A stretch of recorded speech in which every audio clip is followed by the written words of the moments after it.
고급 주택가의 조용한 골목 사이로 검은 벤치 한 대가 천천히 미끄러져 들어왔습니다. 뒷좌석에 앉아있던 김태준은 시계를 확인했습니다.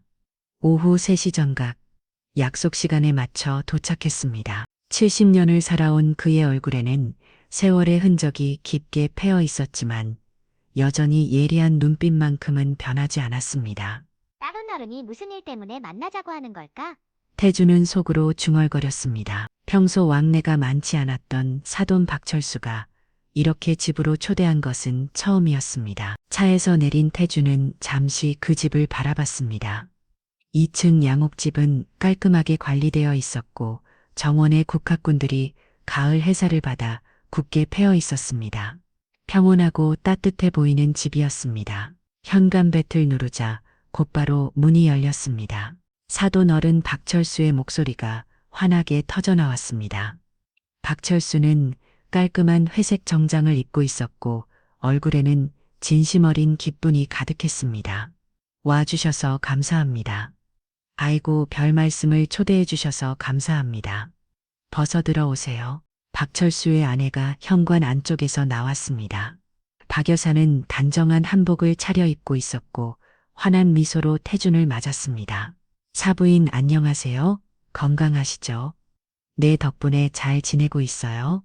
회장님도 여전히 정정하시네요. 거실로 들어서자 따뜻한 온도를 바닥에 옮기가 발끝으로 전해졌습니다. 아버님 계단에서 며느리 이유진의 목소리가 들려왔습니다. 그녀는 단정한 베이지백 니트와 긴 치마를 입고 내려왔는데 언제나 그랬듯 단아하고 예의 바른 모습이었습니다. 유진아, 오랜만이구나. 내 아버님 보고 싶었어요. 오늘 아버님 오신다고 일찍 붙어와서 준비하고 있었어요. 유진은 상냥한 목소리로 말하며 태준의 코트를 받아 정성스럽게 걸어두었습니다. 그러고 보니 민준이 놈이 요즘 바쁘다고 하던데 괜찮니? 네, 검찰청 일이 워낙 바쁘시잖아요. 잠시 후 거실 탁자에는 정성스럽게 차린 다가상이 놓였습니다. 김이 모라모라 나는 녹차 정갈하게 선사가와 앞에 고급스러운 한과까지 중요한 손님을 정성껏 대접하는 모습이었습니다. 차를 마시며 이어진 대화는 평범한 안부 인사였습니다. 날씨 얘기, 건강 얘기, 요즘 경기 걱정까지 화기애애한 분위기 속에서 시간이 흘렀습니다. 한참을 그렇게 담소를 나눴던 중 유진이 자연스럽게 일어났습니다. 저는 부엌 정리 좀 하고 있을게요. 어른들끼리 편하게 이야기하세요. 그녀가 자리를 뜨자 박철수가 잠시 주변을 살필더니 몸을 앞으로 기울였습니다. 사돈어른, 사실 오늘 중요한 부탁이 있어서 모시게 되었습니다. 태준이 차장을 내려놓으며 대답했습니다. 죄송하지만 그 전에 잠시 화장실 좀 다녀와도 될까요? 그럼요.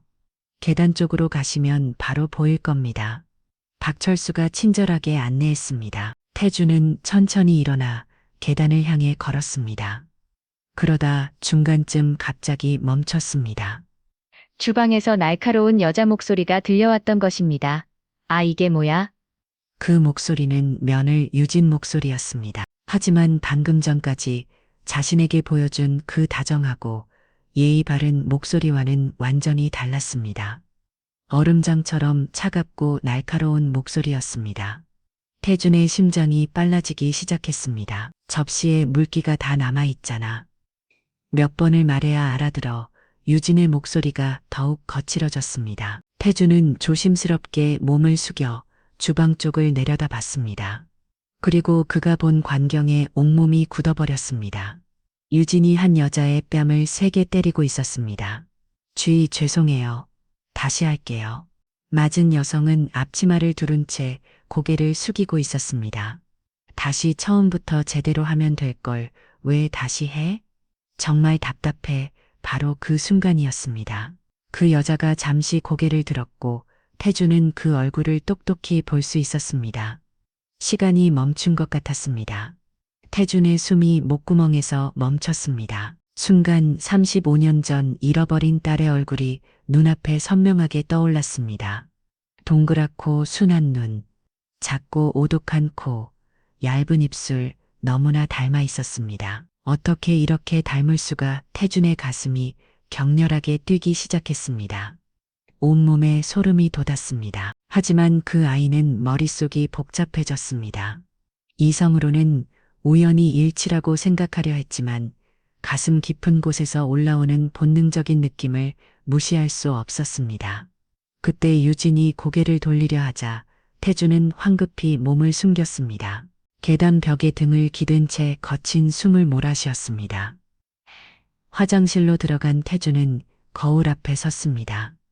얼굴이 창백해져 있었습니다. 차가운 물을 떠서 얼굴을 여러 번 씻었습니다. 하지만 마음의 동요는 가라앉지 않았습니다. 진정에 세상에 닮은 사람이 얼마나 많은데, 하지만 아무리 자신을 달래려 해도 가슴 한편의 의심은 사라지지 않았습니다. 그리고 유진이 보여준 그 차가운 모습도 계속 내려올 맴돌았습니다. 한참을 그렇게 서 있다가 태주는 다시 거실로 내려갔습니다. 최대한 평정심을 유지하려 했었지만 박철수는 그의 변화된 표정을 놓치지 않았습니다. 회장님, 괜찮으세요? 얼굴이 좀 안 좋아 보이는데. 아, 괜찮습니다. 그냥 좀 피곤해서. 태주는 억지로 웃으며 소파에 앉았습니다. 그 이후부터 박철수의 이야기는 더 이상 귀에 들어오지 않았습니다. 온 신경이 주방 쪽으로 쏠려 있었습니다. 새로운 유통업 분야인데 회장님의 경험과 네트워크가 꼭 필요합니다. 박철수가 열심히 설명했지만 태준의 머릿속은 온통 그 여자 생각뿐이었습니다. 어떻게 생각하세요? 박철수가 기대에 찬 눈으로 바라봤습니다. 태준은 당황했습니다. 무슨 말을 하고 있었는지 전혀 듣지 못했던 것입니다. 사돈어른 죄송합니다. 오늘 몸이 좀 안 좋아서 집중이 잘 안 되네요.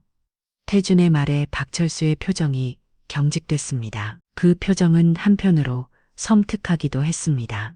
그렇군요. 그럼 시간 날 때 다시, 네. 긍정적으로 검토해 보겠습니다. 오늘은 이만 들어가 봐야겠네요. 태준이 자리에서 일어나자 박 여사가 아쉬워했습니다. 벌써 가세요? 저녁이라도 드시고 가시죠. 감사하지만 오늘은 정말 몸이 안 좋아서 다음에 꼭 함께 식사하죠. 현관으로 나가는 길에 태주는 자연스럽게 주방 쪽을 흑끝 돌아왔습니다. 그 여자가 조용히 설거지를 하고 있었습니다. 멀리서 보는 뒷모습만으로도 가슴이 두근거렸습니다. 현관에서 인사를 나누며 태주는 애서 태어난 척했습니다. 오늘 좋은 시간이었습니다. 사업권은 검토해보고 연락드리겠습니다. 사돈어른 몸조리 잘하시고요. 그날 밤 태준의 저택은 고요했습니다. 태준은 낡은 가족이 자에 깊숙이 몸을 맡긴 채 손가락으로 관자놀이를 지그시 놀랐습니다. 머리가 지끈지끈 아팠습니다. 태준은 떨리는 손으로 옆에 있던 서랍을 열었습니다. 깊숙한 곳에 소중히 간직해둔 낡은 사진첩이 있었습니다. 먼지가 살짝 앉은 표지를 조심스럽게 털어내고 펼쳤습니다. 첫 번째 페이지에 붙어있는 사진 속에서 어린 소아가 환하게 웃고 있었습니다. 하얀 원피스를 입고 아빠 품에 안겨있는 모습이었습니다. 아내 한미경도 옆에서 행복한 미소를 짓고 있었습니다. 소아야, 태준의 목소리가 떨렸습니다. 사진을 가슴에 꼭 안으며 눈가에 뜨거운 것이 맺혔습니다. 근데 그 아이는 죽었는데 이성적으로는 불가능한 일이라고 생각했습니다. 하지만 가슴 깊은 곳에서 올라오는 이 강렬한 느낌은 뭘까요? 아무래도 안 되겠어. 확인해 봐야겠어. 태주는 사진차를 꽉 안으며 결심을 굳혔습니다.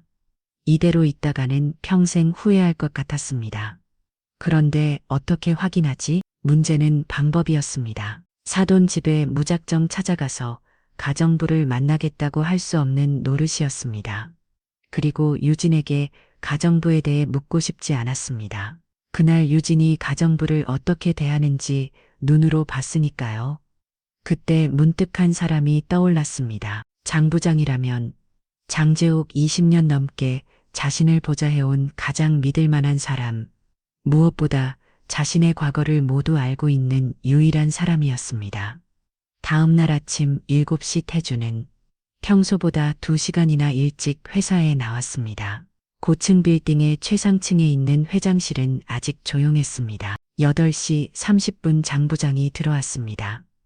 55세의 장지옥은 키가 크고 건장한 체격에 날카로운 눈빛을 가진 남자였습니다. 회장님, 무슨 일이신가요? 못 주무신 것 같은데 장 부장은 태준의 피곤한 얼굴을 한눈에 알아봤습니다. 장 부장 중요한 얘기가 있어요. 네, 회장님. 장 부장이 문을 닫고 태준의 책상 앞 소파에 앉았습니다. 장 부장 혹시 수아 기억하죠? 장 부장의 얼굴이 순간 굳어졌습니다. 물론입니다, 회장님. 그런데 무슨 일이 신지 장 부장의 목소리도 조심스러워졌습니다. 어제 이상한 일이 있었어요? 태준은 천천히 어제 있었던 일을 이야기했습니다. 장 부장은 소파에 앉은 채 조용히 듣고 있었습니다. 그의 얼굴에는 점점 놀라움이 번져갔습니다. 두 손을 무릎 위에 가지런히 놓고 있었지만 손가락 끝이 미세하게 떨리고 있었습니다. 회장님, 회장님, 그 여자가 정말 그렇게 닮았나요? 장 부장의 목소리에도 떨림이 있었습니다. 너무 닮았어요. 이상할 정도로 마치 태준의 목소리가 끊어졌습니다. 창밖에 한강이 흐릿하게 보였습니다. 눈가에 눈물이 맺힌 것입니다. 마치 수아가 자란 모습 같았어요. 장 부장은 잠시 아무 말도 하지 못했습니다. 하지만 회장님, 그럴 가능성은 저도 알아요. 말이 안 되는 일이라는 것도. 태준이 고개를 돌려 장 부장을 바라봤습니다. 그의 눈은 빨갛게 충혈되어 있었습니다. 하지만 직접 확인해보지 않으면 마음이 편하지 않을 것 같아요. 장 부장은 깊게 숨을 들이셨습니다. 네, 제가 도와드리겠습니다. 어떻게 하면 될까요? 제가 그 가정부와 직접 만나서 이야기하고 싶어요. 그 가정부의 출퇴근 시간이나 가정부가 밖에 나오는 시간을 파악해 주세요. 장 부장은 고개를 끄덕였습니다. 네, 며칠 시간을 주시면 알아보겠습니다. 3일 후 목요일 오후 장 부장이 태준의 사무실로 들어왔습니다. 태준은 긴장한 얼굴로 장 부장을 바라봤습니다. 심장이 빨리 뛰는 것을 느낄 수 있었습니다. 회장님, 파악했습니다. 그 가정부는 출퇴근을 하지 않습니다. 출퇴근을 하지 않는다고요? 그게 무슨 말이죠? 그 집에서 살고 있는 것 같습니다. 식모살이요. 태준의 표정이 굳어졌습니다. 식모살이라니, 그럼 언제 밖에 나오죠? 가끔 장을 보러만 나오는 것 같습니다. 언제 장을 보러 나가는지 알 수 있나요? 그게 시간이 규칙적이지 않습니다. 그렇다면 태준은 결심을 굳혔습니다. 며칠 더 지켜봐 주시고 그 가정부가 집을 나오면 바로 연락 주세요. 제가 직접 그쪽으로 가겠습니다. 장 부장은 태준의 간절한 표정을 보며 고개를 끄덕였습니다. 알겠습니다. 그로부터 일주일이 지났습니다. 어느 목요일 아침이었습니다. 태준은 오늘 중요한 일정을 앞두고 있었습니다. 독일에서 온 바이러들과의 미팅이었습니다. 이 계약은 회사의 향후 3년을 좌우할 만큼 중요한 일이었습니다. 계약 규모만 해도 500억 원이 넘었습니다. 회장님, 독일 측에서 호텔에서 출발한다고 연락 왔습니다. 10분 후면 도착할 예정입니다. 비서가 들어와 정중히 알려졌습니다. 태준은 넥타이를 다시 매며 마음을 다 잡았습니다. 인이었습니다. 오전 9시 50분 독일 바이러들이 회의실에 도착했습니다. 키가 큰 금발의 베르너 부장과 안경을 쓴 중년의 슈미트 이사였습니다. 태준은 미소를 지으며 그들을 맞았습니다. 안녕하세요. 베르너 부장님, 슈미트 이사님, 먼 길 오시느라 고생하셨습니다. 감사합니다. 하장님, 오늘 좋은 결과가 있기를 바랍니다. 회의실 대형 테이블에는 계약 서류들이 가지런히 놓여 있었습니다. 태준은 통역사와 함께 자세한 계약 조건들을 설명하기 시작했습니다. 미팅이 시작된 지 30분이 지났을 때였습니다. 태준의 휴대폰이 부르르 진동을 울렸습니다. 평소 같으면 무시했을 텐데 발신자가 장 부장이었습니다. 태준의 심장이 순간 멎을 뻔했습니다. 죄송합니다만 긴급한 전화를 받아야겠습니다. 태준이 휴대폰을 들었습니다. 독일 바이러들이 의아한 표정을 지었지만 태준은 신경 쓸 결로를 회장님 괜찮으신가요? 베르너 부장이 말했지만 태준은 이미 자리에서 일어나고 있었습니다. 죄송합니다만 지금 당장 나가야 할 일이 생겼습니다. 회의실 안이 순간 정적에 휩싸였습니다. 500억 원짜리 계약을 앞두고 갑자기 자리를 뜬다는 것은 상상할 수 없는 일이었습니다. 회장님, 하지만 이 계약은 비서가 당황하며 말했지만 태준의 마음은 이미 결정되어 있었습니다. 이 계약보다 더 중요한 일입니다. 독일 바이러들도 어리둥절한 표정이었습니다. 이런 경우는 처음이었습니다. 김 회장님, 우리는 오늘 오후 비행기로 알고 있습니다. 죄송합니다.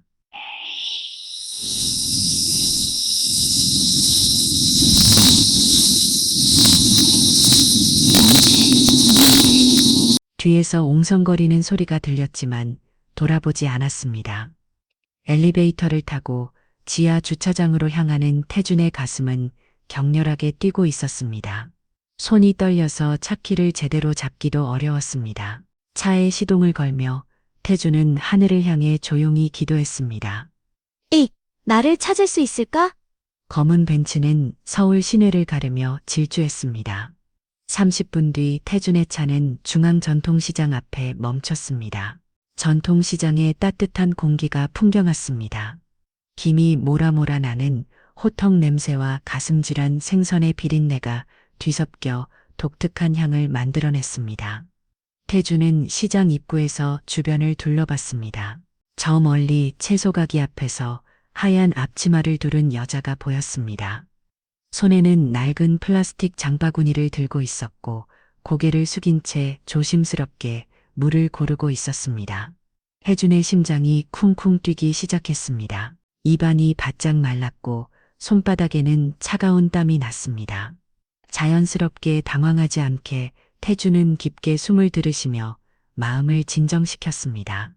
천천히 발걸음을 옮겼습니다. 시장 바닥에 물기가 구두 밑창에 스며들었지만 신경 쓰지 않았습니다. 가까워질수록 그 여자의 모습이 더욱 선명해졌습니다. 사돈 집에서 본 것보다 훨씬 자세히 볼 수 있었습니다. 단정하게 묶은 머리, 수줍게 숙인 어깨, 조심스럽게 물을 만지는 손길까지 모든 것이 기억 속 달의 모습과 겹쳐 보였습니다. 안녕하세요. 태준이 부드럽고 조심스러운 목소리로 말을 걸었습니다. 여자는 깜짝 놀라며 고개를 확 들었습니다. 동그란 눈이 순간 당황으로 흔들렸습니다. 안녕하세요. 그녀가 당황한 말투로 대답했습니다. 태준은 가까이서 본 그녀의 얼굴에 다시 한번 충격을 받았습니다. 눈썹과 코끝 모양, 입술의 윤곽까지 모든 것이 수아와 일치했습니다. 혹시 유진이 아시죠? 저는 유진이 시아버지예요.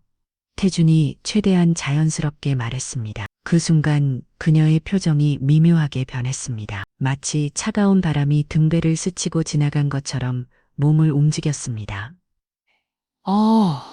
네, 유진이 그녀가 머뭇거리며 대답했습니다. 태준은 그 반응을 보며 속으로 생각했습니다. 긴장하는구나. 갑자기 낯선 사람이 말을 걸어서 그런가 보다 자연스럽게 풀어줘야겠어. 아, 놀라셨나요? 제가 너무 갑작스럽게 말을 걸어서. 태준이 더욱 부드럽고 온화한 목소리로 말했습니다. 아니에요. 그녀가 고개를 더욱 숙이며 작은 목소리로 대답했습니다. 여전히 긴장한 모습이었지만 완전히 경계하지는 않는 것 같았습니다. 유진이가 항상 고마워한다고 하더라고요. 집안을 많이 도와주신다면서요. 태준이 자연스럽게 대화를 이어갔습니다. 아, 네. 그녀가 더욱 작은 목소리로 대답했습니다. 여전히 태준의 눈을 제대로 마주치지 못하고 있었습니다. 시선이 계속 바닥이나 장바구니를 향했습니다. 발끝으로 바닥에 작은 돌멩이를 건드리며 불안해하는 모습이었습니다. 태준은 주변을 슬쩍 둘러봤습니다. 시장 사람들이 자꾸 호기심 어린 눈으로 쳐다보고 있었습니다. 아, 여기 서서 얘기하니까 불편하시죠? 추운데 따뜻한 곳에서 차나 한 잔 하실까요? 태준이 조심스럽게 제안했습니다. 손짓으로 시장 입구 쪽을 가리켰습니다. 저 멀리 작은 카페에 따뜻한 불빛이 안에 가게 보였습니다. 그녀가 잠시 망설였습니다. 장바구니 손잡이를 꽉 옮겨쥐고 주변을 불안하게 두리번거렸습니다. 마치 누군가가 지켜보고 있는지 확인하는 것 같았습니다. 입술을 지그시 깨물며 고민하는 모습이었습니다. 저 빨리 들어가야 해요. 그녀가 거의 속삭이듯 작은 목소리로 말했습니다. 목소리 끝이 떨렸습니다. 잠깐이면 돼요. 따뜻한 차 한잔 하시면서 편하게 얘기해요. 태준이 더욱 온화하고 자상한 목소리로 말했습니다. 그녀를 강요하지 않으려고 조심스럽게 말했습니다. 그녀는 잠시 더 망설이다가 작게 고개를 끄덕였습니다. 네, 잠깐만. 이면 작은 카페는 시장의 소음과는 완전히 다른 색이었습니다. 오래된 라디오에서 흘러나오는 70년대 가요가 정겹게 울려 퍼졌고 갓 내린 원두 커피의 진한 향이 코끝을 자극했습니다. 태주는 가장 조용한 구석자리로 그녀를 안내했습니다. 다른 손님들의 시선이 닿지 않는 곳이었습니다. 여기 앉으세요. 그녀는 조심스럽게 의자 끝에 살짝 걸터 앉았습니다. 등받이에 기대지도 않고 가장자리에만 앉아 있었습니다.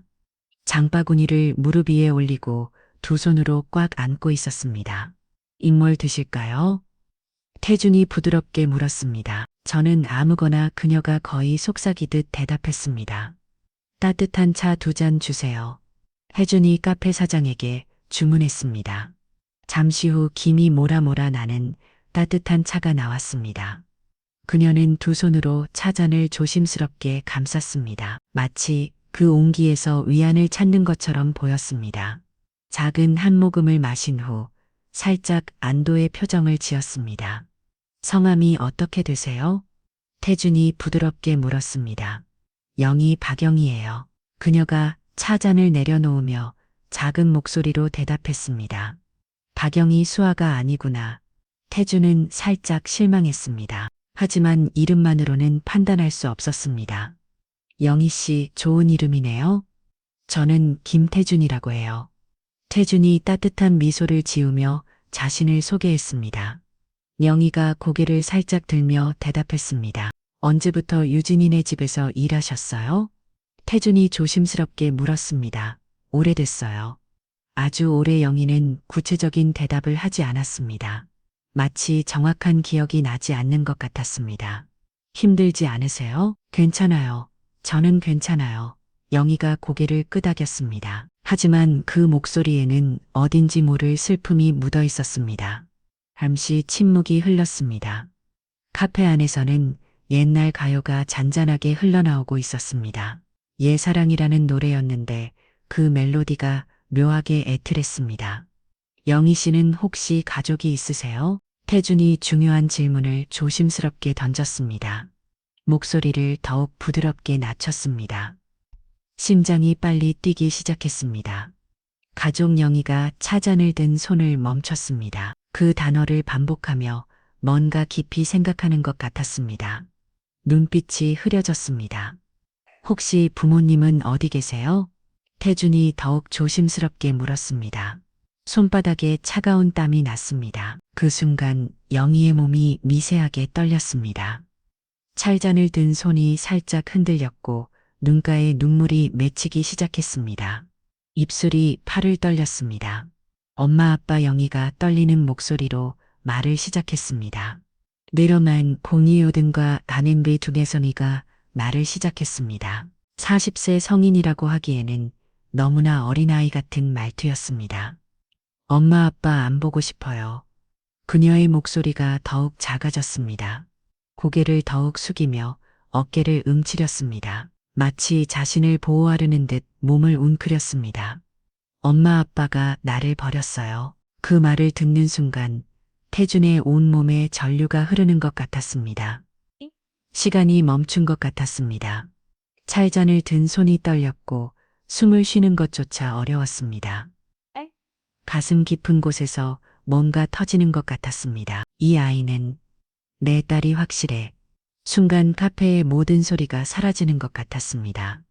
라디오 소리도, 다른 손님들의 대화 소리도, 커피 머신 소리도 모든 것이 멀어져 갔습니다. 오직 영희의 떨리는 목소리, 많이 태준의 귀 속에 울려 퍼졌습니다. 태준의 눈앞이 흐려지기 시작했습니다. 35년 전 그날의 기억이 파도처럼 밀려왔습니다. 그 무렵 태준은 젊은 사업가였습니다. 작은 무력회사를 운영하며 꿈을 키워가고 있었습니다. 비록 큰 성공은 아니었지만 착실하게 사업을 키워나가며 승승장구하고 있었습니다. 그에게는 소중한 가족이 있었습니다. 사랑하는 아내 한미경과 눈에 넣어도 아프지 않은 두 아이. 하지만 한 가지 첫째 딸에겐 작은 문제가 있었습니다. 바로 직접 장애가 있었습니다. 그래서 부부는 수아를 더욱 애지중지하며 키웠습니다. 수아는 비록 도래보다 말이 늦고 행동이 언질했지만 그 순수한 미소만으로도 집안을 환하게 밝혔습니다. 하지만 그 행복은 1989년 5월 어느 날 산산조각이 나고 말았습니다. 한미경이 집에서 빨래를 널고 있을 때 수아는 집 앞 놀이터에서 혼자 놀고 있었습니다. 평소처럼 안전해 보이는 오후였습니다. 검은 승용차 한 대가 놀이터 앞에 멈췄습니다. 두 명의 남자가 내려서 수아에게 다가갔습니다. 꼬마야, 사탕 줄까? 엄마가 찾는다고 하던데 같이 가자. 수아는 순수한 마음으로 그들의 말을 믿었습니다. 한미경이 빨래를 다 널고 내려왔을 때 놀이터는 비어 있었습니다. 수아야, 수아야, 한미경의 절규가 동네 전체에 울려 퍼졌습니다. 그날 밤부터 태준과 한미경의 지옥 같은 시간이 시작되었습니다. 경찰에 신고했고 온 동네를 뒤졌지만 아무런 단서도 찾을 수 없었습니다. 사후로 밤 전화가 걸려왔습니다. 사웅전이 털진이 떨리는 손으로 전화를 받았습니다. 여보세요? 김태준이지. 딸 찾고 싶으면 돈 준비에 변조된 남자 목소리였습니다. 태준의 온몸이 얼어붙었습니다. 우리 딸 어디 있어요? 다치지 않았죠. 5천만 원 준비해 3일 후에 다시 연락한다. 경찰에 신고하면 딸은 다시 못 봐. 전화가 끊어졌습니다. 태준은 그 자리에서 무너져 내렸습니다. 1989년 당시 5천만 원은 엄청난 거금이었습니다. 하지만 태준은 주저하지 않았습니다. 회사 자금을 동원하고 은행에서 대출을 받아 돈을 준비했습니다. 딸을 위해서라면 무엇이든 할 수 있었습니다. 하지만 태준은 경찰에 신고하지 않을 수 없었습니다. 딸의 안전이 무엇보다 중요했지만 전문가의 도움 없이는 혼자 감당하기 어려웠습니다. 경찰은 은밀 작전을 제안했습니다. 저희가 숨어서 범인을 체포하겠습니다. 아이의 안전을 최우선으로 하겠습니다. 태준은 고민 끝에 동의했습니다. 하지만 그것이 돌이킬 수 없는 실수였습니다. 거래 당일 밤, 한강 반포대교 아래는 적막했습니다. 가로등 불빛만이 어둠을 조금씩 밝히고 있었습니다. 태준은 돈가방을 들고 약속 장소에서 기다렸습니다. 경찰들은 곳곳에 숨어 있었습니다. 밤 12시 정각, 검은 승용차 한 대가 나타났습니다. 차에서 남자들이 내렸습니다. 하지만 수아는 보이지 않았습니다. 돈 가져왔나? 우리 딸은 어디 있어요? 먼저 딸을 보여주세요. 돈부터 초 확인하고 딸 데려올게. 바로 그때 경찰들이 일제히 나타났습니다. 경찰이다. 꼼짝 마. 범인들은 당황했습니다. 그들 중 하나가 소리쳤습니다. 이 자식이 경찰을 불렀어. 범인들은 차에 뛰었다고 도주했습니다. 경찰차들이 뒤쫓았지만 위로 같은 강변도로에서 놓치고 말았습니다. 결국 돈도 있고 딸도 찾지 못했습니다. 그 후 6개월간 수색 작업이 이어졌습니다. 하지만 수아의 행방은 묘연했습니다. 범인들도 딸도 흔적조차 찾을 수 없었습니다. 한미경은 날이 갈수록 수해갔습니다. 밥도 제대로 먹지 않고 밤마다 수아의 이름을 부르며 울었습니다. 수아야, 엄마가 미안해. 엄마가 잘못했어. 태준도 자책감에 시달렸습니다. 경찰에 신고한 것이 잘못이었나? 다른 방법은 없었을까? 매일 밤 그런 생각에 잠들지 못했습니다. 2년 후 한미경이 쓰러졌습니다. 딸을 잃은 충격으로 면역력이 급격히 떨어진 것이었습니다. 여보, 수아를 찾아줘요. 우리 딸을 찾아줘요. 한미경이 병상에서 계속 중얼거렸습니다. 태주는 아내 손을 꽉 잡고 약속했습니다. 꼭 찾을 거야. 하지만 한미경은 2년 후 세상을 떠났습니다. 딸을 향한 그리움을 품은 채로 어린 민준에게는 진실을 말할 수 없었습니다. 아빠, 누나는 어디 갔어요? 누나는 병에 걸려서 하늘나라로 갔다 온다. 그렇게 35년이 흘렀습니다. 태주는 성공한 기업이 되었지만 가슴 한편에는 항상 빈 공간이 있었습니다. 카페의 따뜻한 온기가 태준의 뺨을 스쳤습니다. 눈앞에는 여전히 영희가 앉아 있었습니다. 태준의 마음은 확신으로 가득 찼습니다. 외모, 나이, 지적장애 모든 것이 완벽하게 일치했습니다. 바로 그때였습니다. 아버님, 여기서 뭐 하시는 거예요? 날카롭고 차가운 목소리가 카페 입구에서 들려왔습니다. 태준과 영희가 동시에 고개를 돌렸습니다. 유진이 서 있었습니다. 얼굴에는 당황과 분노가 뒤섞인 표정을 짓고 있었습니다. 평소에 다정한 며느리 모습은 온데간데 없었고 날카로운 눈빛이 테이블 위에 두 사람을 후채봤습니다. 영희는 유진을 보는 순간 몸을 옴츠렸습니다.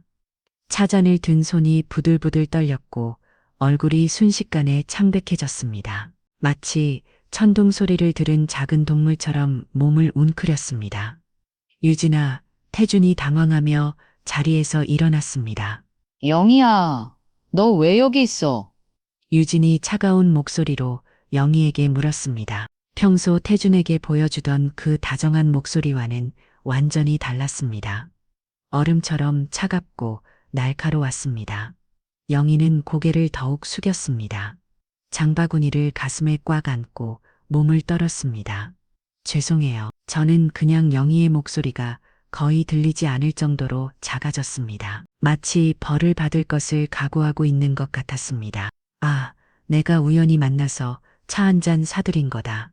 태준이 다급하게 끼어들었습니다. 영희를 보호하고 싶었습니다. 유진의 눈빛이 더욱 날카로워졌습니다.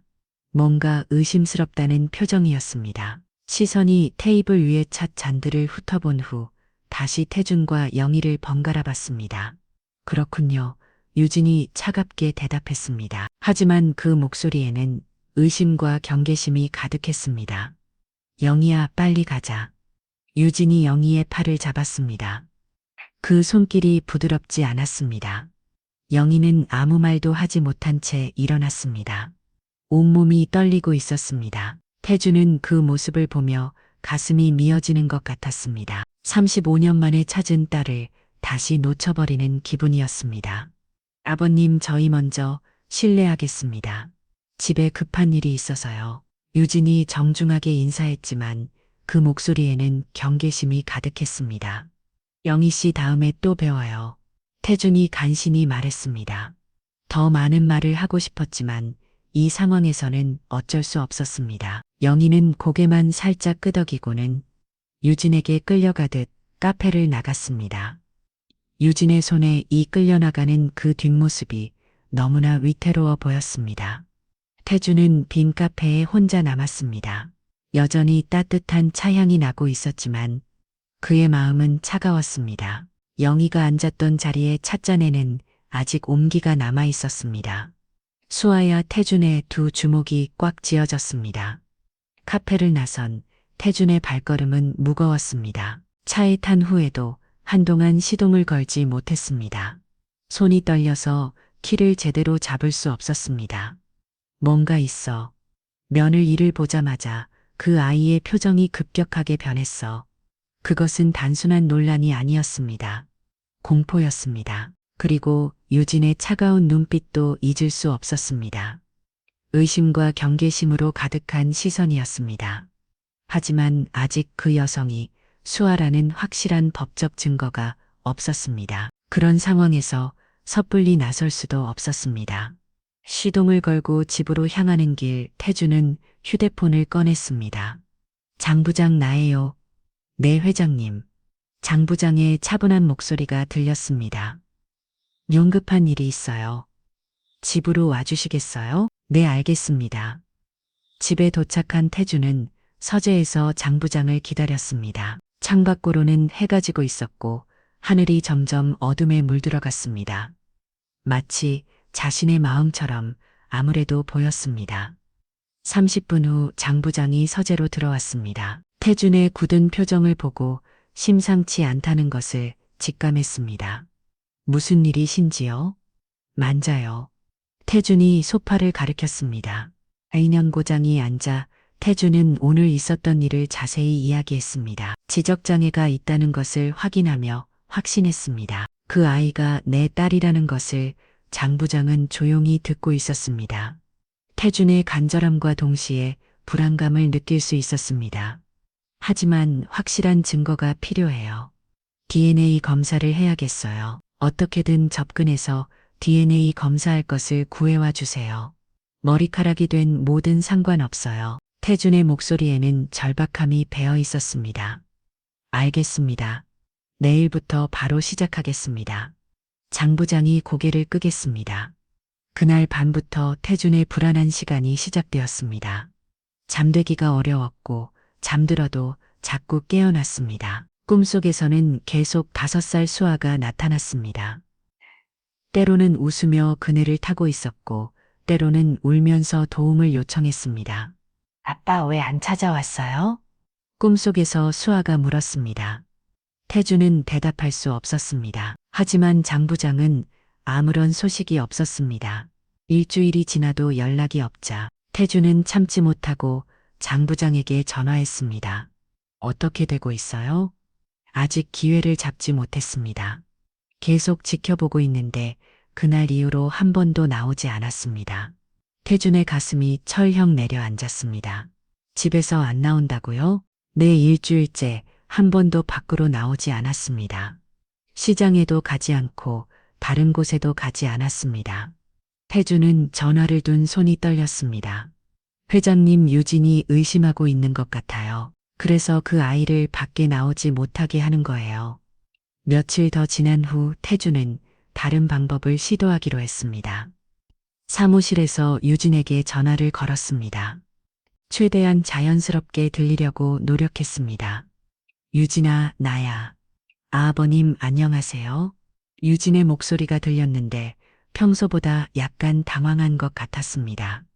저번에 사돈어른이 제안하신 사업건 말이야. 긍정적으로 검토해봤는데 직접 만나서 자세한 얘기를 하면 좋겠어. 내가 사돈어른 집으로 갈게. 아, 그 사업건 말씀이군요. 유진의 목소리가 더욱 당황스러워졌습니다. 응, 언제 시간 되실까? 한번 물어봐 주겠니? 네, 알겠습니다. 전해드릴게요. 전화를 끊은 후 태주는 기다렸습니다. 하지만 1시간이 지나도 연락이 없었습니다. 몇 시간 후 유진에게서 전화가 왔습니다. 아버님, 아까 말씀하신 사업건요. 아버지가 요즘 좀 바쁘시다고 하세요. 여유로워지시면 다시 연락드린다고 하시네요. 혜주는 그 말을 들으며 직감했습니다. 이것도 핑계라는 것을 그렇구나 말겠다. 전화를 끊은 태주는 깊은 한숨을 내쉬었습니다. 어떻게 해야 하지? 어떻게 해야 수아를 직접 만날 수 있지? 태주는 의자에 깊이 앉아 천장을 바라봤습니다.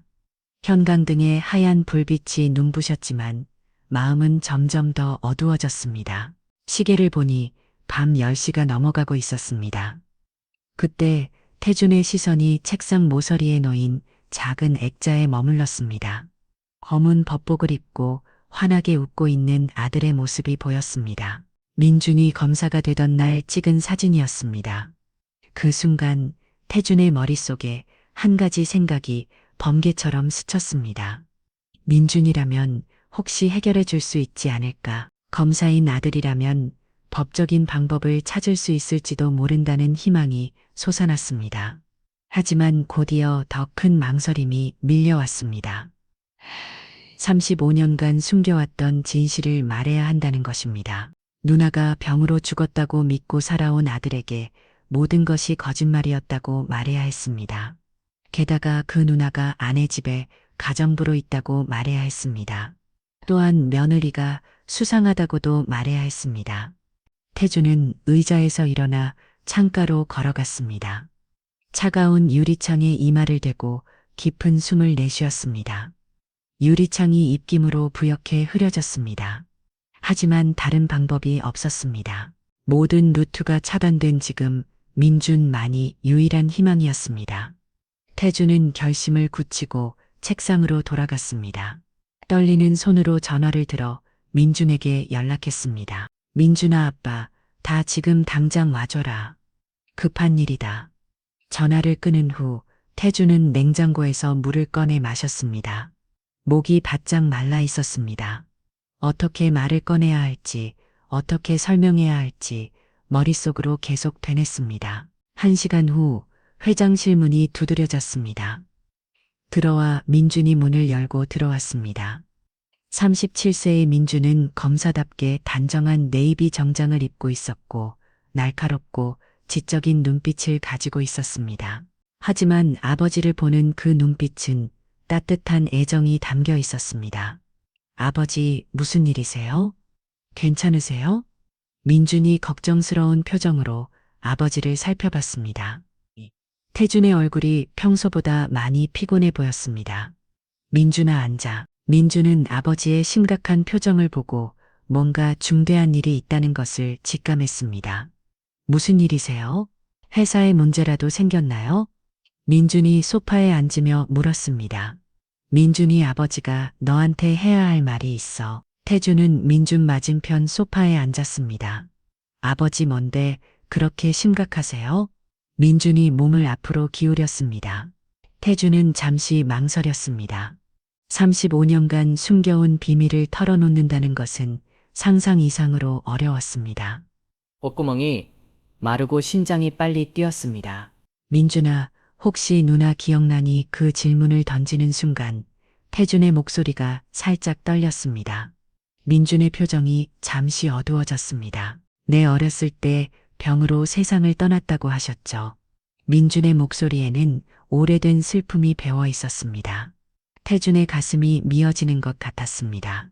민준아, 그게 태준의 목소리가 더욱 떨렸습니다. 손이 부들부들 떨려서 무릎 위에 올려둔 채 꽉 쥐었습니다. 그게 거짓말이었어. 내 민준의 눈이 커졌습니다. 무슨 말인지 이해하지 못하겠다는 표정이었습니다. 누나가 병으로 죽었다는 게 거짓말이었어. 태준이 더욱 명확하게 말했습니다. 아버지 무슨 말씀이세요? 민준의 목소리가 떨리기 시작했습니다.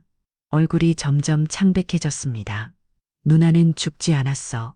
유괴당했던 거야. 그 말을 듣는 순간 민준의 얼굴에서 모든 혈색이 빠졌습니다.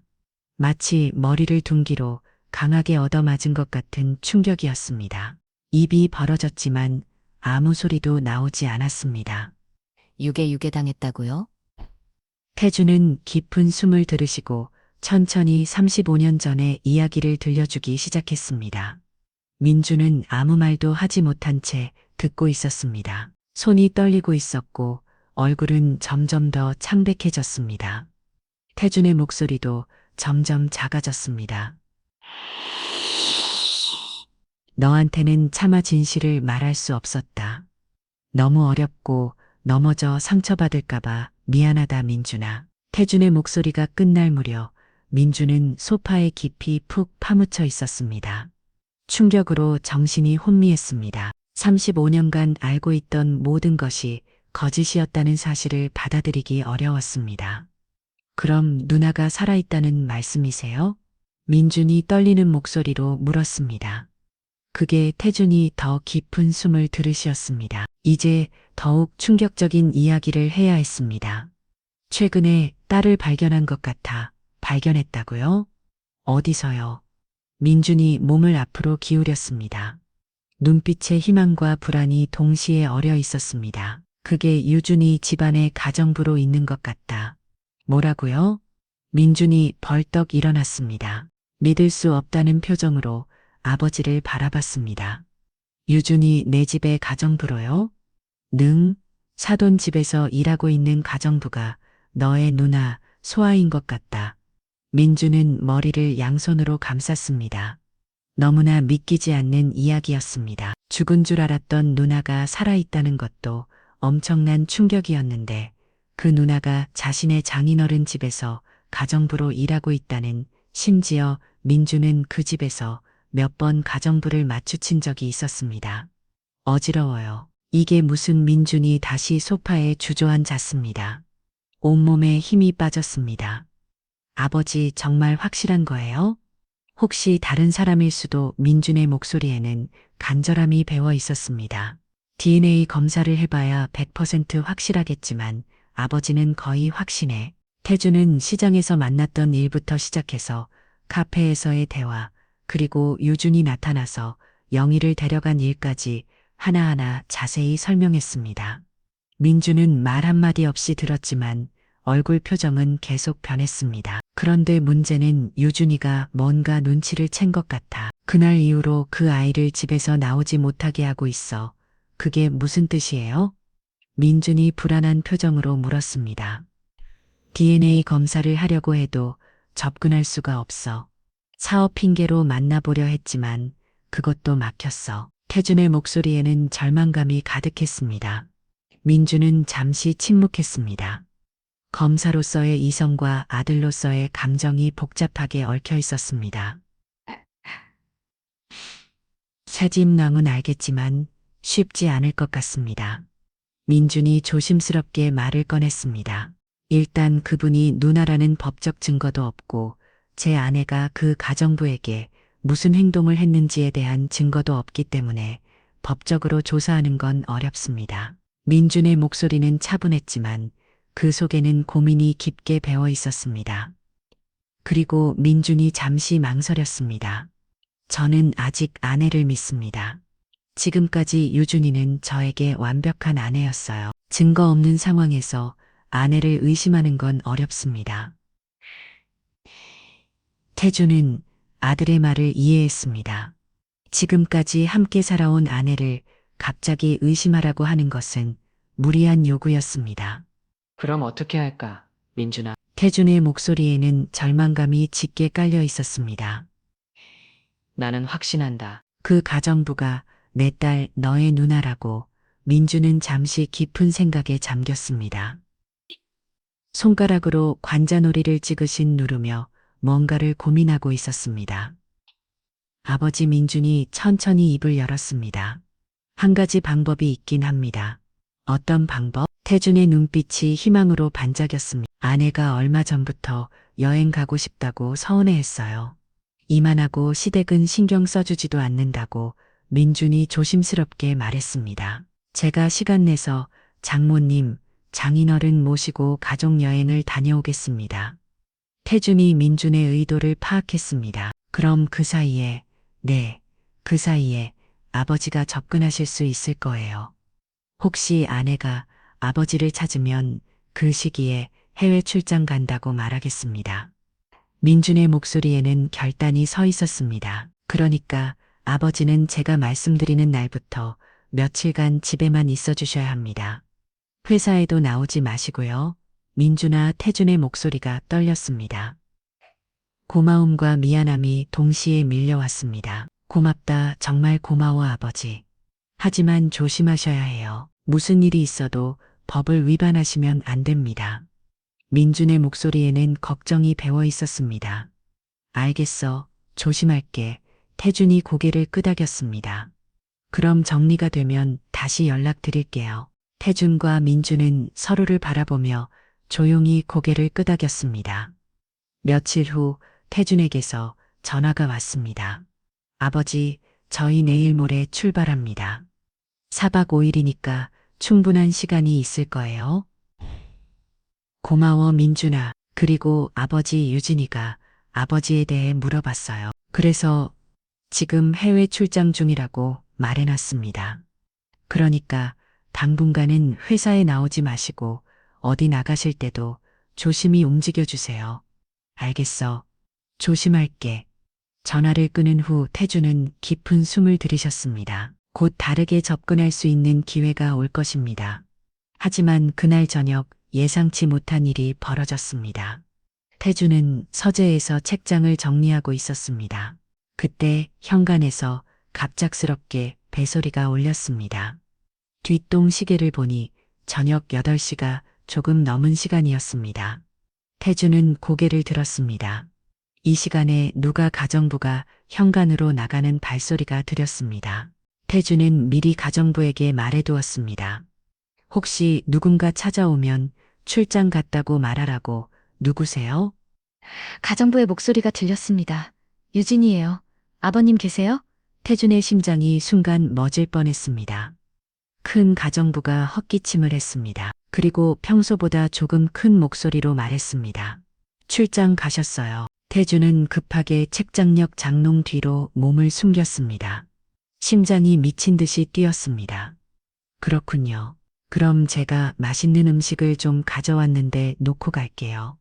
유진의 목소리가 들렸습니다. 네, 가정부가 대답했습니다.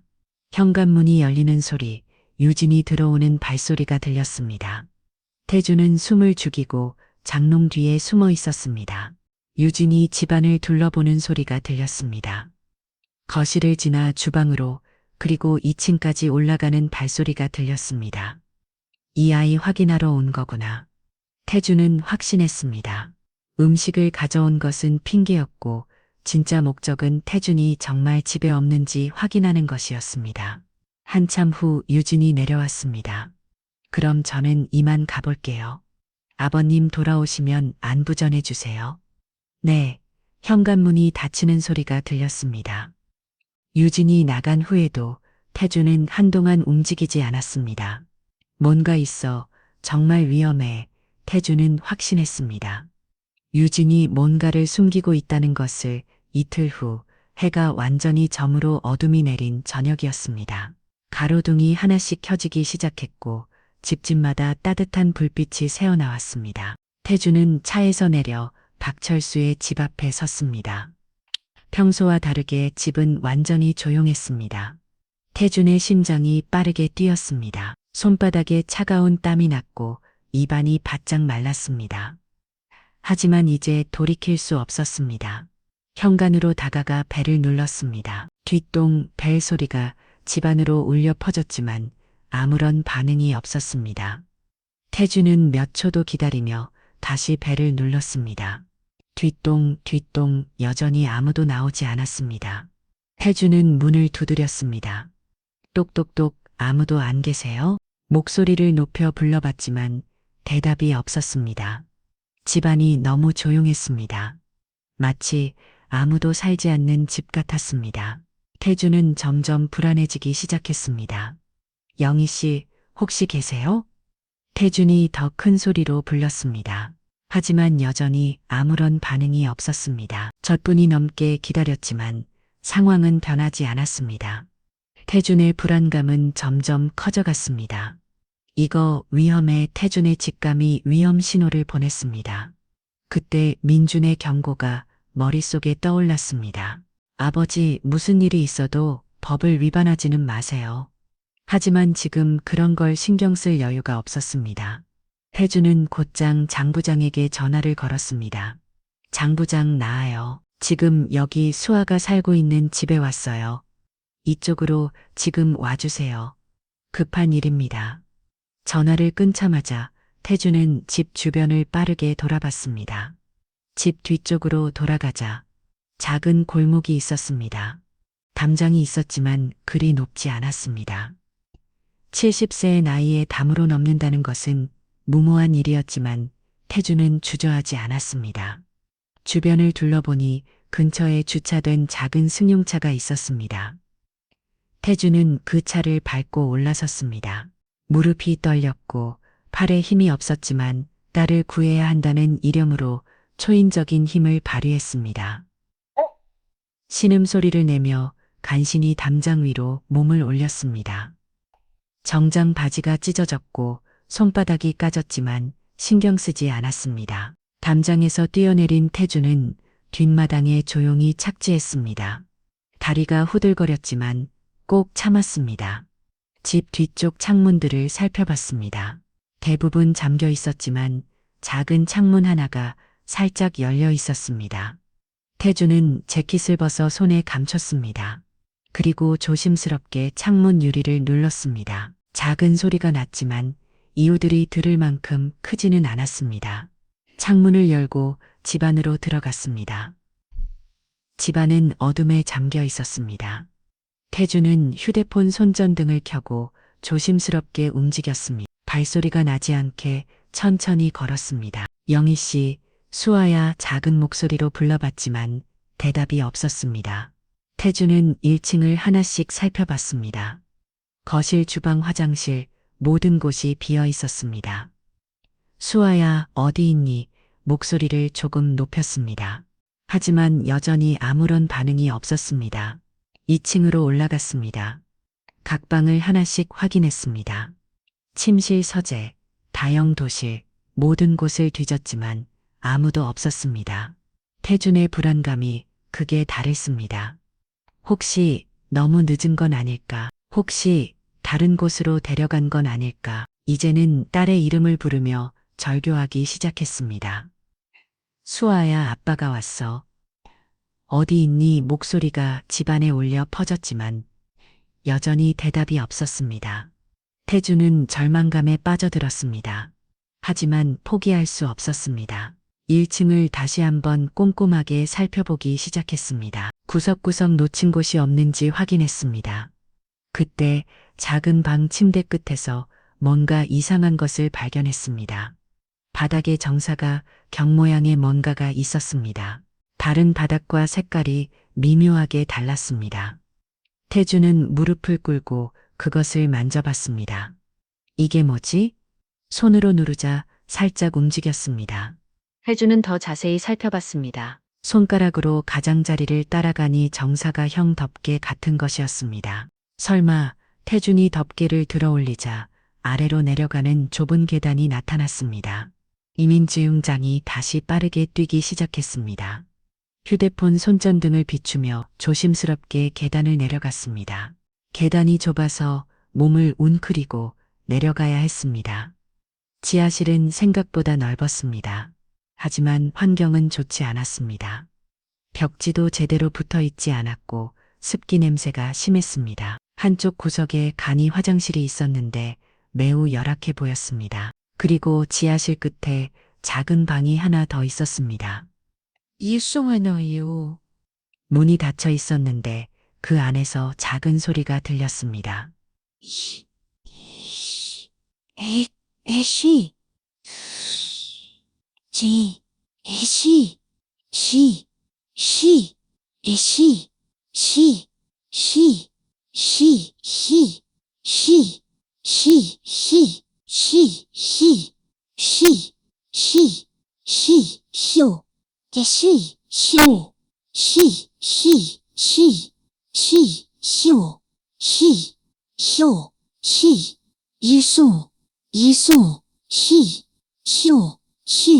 태준이 조심스럽게 문을 열었습니다. 작은 방 안에는 누군가 웅크리고 앉아 있었습니다. 수아야? 태준이 큰 소리로 불렀습니다. 그 순간 방 안의 여자가 과도하게 놀라며 벽 쪽으로 몸을 밀착시켰습니다. 영희가 무서워서 소리를 지르며 떨고 있었습니다. 태준은 눈물이 쏟아지는 것을 느꼈습니다. 에이, 딸의 상태가 너무 안쓰러웠습니다. 수아야, 괜찮아? 내가 왔어? 태준이 데리고 나가려고 다가가자 영희가 더욱 움츠렸습니다. 건드리지 마세요. 여기서 나가면 안 돼요. 왜? 왜 나가면 안 돼? 나가면 맞아요. 처음전 모원관서대 태준의 가슴이 찢어지는 것 같았습니다. 괜찮아? 이제 안전해? 아무도 너 때리지 않아? 아니에요. 유진이가 화내요. 밖에 나가면 안 된다고 했어요. 영희가 계속 거부했습니다. 태준은 인내심을 갖고 설득하기 시작했습니다. 영희야, 괜찮아? 정말 괜찮아? 무서워요? 아무도 너 때리지 않아? 나는 나쁜 사람 아니야? 태준이 부드러운 목소리로 계속 달랐습니다. 하지만 영희는 여전히 무서워했습니다. 유진이가 오면 영희야. 태준이 영희의 눈을 바라보며 분명하게 말했습니다. 유진이 다시 안 와. 영원히 안 와. 그 말을 들은 영희의 눈이 커졌습니다. 정말요? 정말이야. 유진이는 멀리 갔어. 다시 돌아오지 않아. 영희가 조금씩 긴장을 풀기 시작했습니다. 정말 안 와요? 정말 안 와. 이제 안전에 태준이 손을 내밀었습니다. 같이 나가자. 여기보다 따뜻하고 좋은 곳으로 가자. 영희가 잠시 망설이더니 조심스럽게 태준의 손을 잡았습니다. 그 순간 태준은 따뜻한 손을 느낄 수 있었습니다. 수아야, 태준이 영희를 꽉 안았습니다. 영희는 아직 상황을 완전히 이해하지 못했지만 이 남자가 나쁜 사람은 아니라는 것을 느꼈습니다. 수아가 누구예요? 영희가 순진한 표정으로 물었습니다. 태준은 나중에 설명하기로 했습니다. 나중에 알려줄게. 지금은 여기서 나가는 게 중요해. 태준이 영희의 손을 잡고 지하실에서 나왔습니다. 현관문을 열고 밖으로 나서는 순간 검은 승용차 한 대가 집 앞에 서 있었습니다.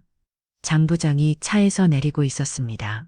회장님, 장 부장이 놀란 표정으로 태준을 바라봤습니다. 그리고 태준 옆에 서 있는 영희를 보고 상황을 파악했습니다. 그는 조심스럽게 영희에게 다가갔습니다. 안녕하세요. 저는 회장님과 함께 일하는 사람이에요. 영희가 또 다시 움츠렸지만 태준이 달래서 진정시켰습니다. 장 부장은 영희의 머리카락 한 홀을 조심스럽게 채취했습니다. 영희는 무슨 일인지 몰랐지만 순순히 따라했습니다. 회장님, 저는 병원으로 바로 가겠습니다. 고마워요. 최대한 빨리 부탁해요. 장 부장이 차에 타고 떠나자 태주는 영희의 손을 잡고 자신의 차로 향했습니다. 이제 따뜻한 집으로 가자. 정말 유준이 안 와요? 정말이야. 이제 안전에 태준의 집에 도착했을 때 영희는 차에서 내리며 눈을 크게 떴습니다. 높은 담장 너머로 보이는 2층 양옥집이 그녀가 지금까지 본 것 중 가장 큰 집이었습니다. 정원의 가로등이 따뜻한 불빛을 비추고 있었고 집 전체에서 고급스러운 분위기가 풍경했습니다. 여기가 어디예요? 영희가 조심스럽게 물었습니다. 내 집이야. 이제 너도 여기서 살 거야. 태준이 부드럽게 대답했습니다. 현관문을 열고 들어서자 수아는 더욱 놀란 표정을 지었습니다. 넓은 현관홀, 높은 천장, 반짝이는 대리석 바닥까지 모든 것이 그녀에게는 궁전 같았습니다. 우와! 정말 커요. 영희가 작은 목소리로 감탄했습니다. 하지만 동시에 몸을 움츠렸습니다. 너무 화려한 공간이 부담스러워 보였습니다. 여기 들어가도 돼요? 당연하지. 이제 내 집이야. 태준이 수아의 어깨를 살짝 어루만지며 말했습니다. 불안한 마음을 달래주고 싶었습니다. 거실을 지나 2층으로 올라가는 동안 영희는 계속 주변을 둘러봤습니다. 벽에 걸린 고급스러운 그림들, 계단의 우아한 원목 난간 발밑에 부드러운 카페까지 모든 것이 신기했습니다.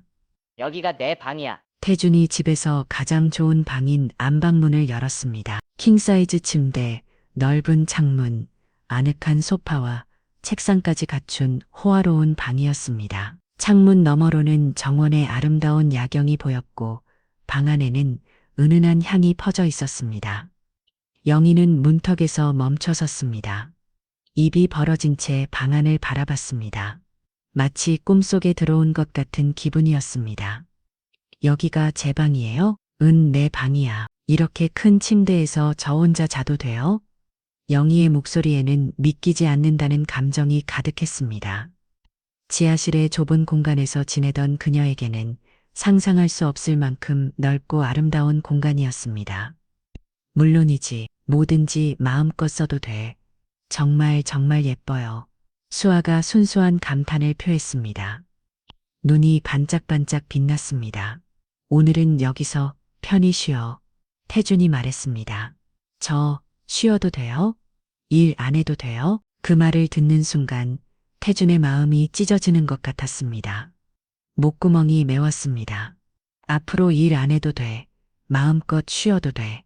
태준이 목소리를 가다듬으며 말했습니다. 정말 좋아요. 감사해요. 영희가 환하게 웃었습니다. 그 웃음을 보는 순간 태준의 가슴이 벅차올랐습니다. 그럼 푹 쉬어. 내일 아침에 다시 만나자. 태준이 방문을 조심스럽게 닫고 나왔습니다. 복도에서 한동안 문을 바라봤습니다. 35년간 그리워했던 딸이 바로 저 방에 있다는 사실이 꿈만 같았습니다. 하지만 곧 수아의 목소리가 들려왔습니다. 저 화장실 가도 돼요? 태준이 문을 다시 살짝 열었습니다.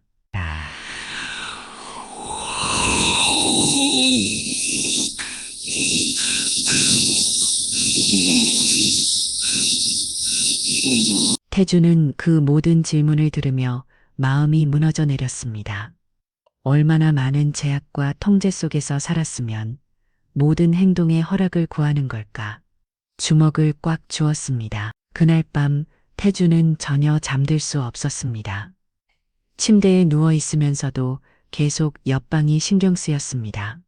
딸이 잘 자고 있는지, 무서워하지는 않는지, 편안하게 쉬고 있는지 시계 초침 소리가 유난히 크게 들렸습니다. 새벽 1시 태준은 더 이상 참을 수 없어 조용히 침대에서 일어났습니다. 슬리퍼를 신고 복도로 나가 영희가 있는 방문 앞에 섰습니다. 귀를 조심스럽게 문에 대고 안쪽 소리를 들어봤습니다. 고른 숨소리가 들렸습니다. 잘 자고 있는 것 같았습니다. 태준은 안도의 한숨을 조용히 내쉬었습니다. 어느새 동이 트기 시작했습니다. 창문 너머로 새벽 햇살이 은은하게 스며들었습니다. 태준은 거의 잠들지 못한 채로 아침을 맞았습니다. 하지만 전혀 피곤하지 않았습니다. 딸과 함께하는 밤을 보냈다는 기쁨으로 가슴이 가득했습니다. 오전 8시 휴대폰이 울렸습니다. 장 부장이었습니다. 태준의 심장이 빨라졌습니다. 회장님 결과가 나왔습니다. 태준의 손이 떨렸습니다. 구민국 친부녀가 확실합니다. 태준의 눈에서 뜨거운 눈물이 흘러내렸습니다. 35년간 찾아 헤맸던 딸이 정말 돌아온 것입니다. 고맙습니다. 정말 고마워요. 목소리가 떨렸습니다. 전화를 끊은 태준은 가슴이 벅차올랐습니다. 이제 정말 확실했습니다. 35년간의 그리움이 마침내 결실을 맺는 순간이었습니다. 태준은 깊은 숨을 들이쉬고 조용히 수아의 방으로 향했습니다. 문을 살짝 열고 들여다봤습니다. 수아가 침대에서 편안히 잠들어 있었습니다. 아침 햇살이 그녀의 얼굴을 부드럽게 비추고 있었습니다. 고생 많았구나. 우리 딸 태준이 작은 목소리로 중얼거렸습니다.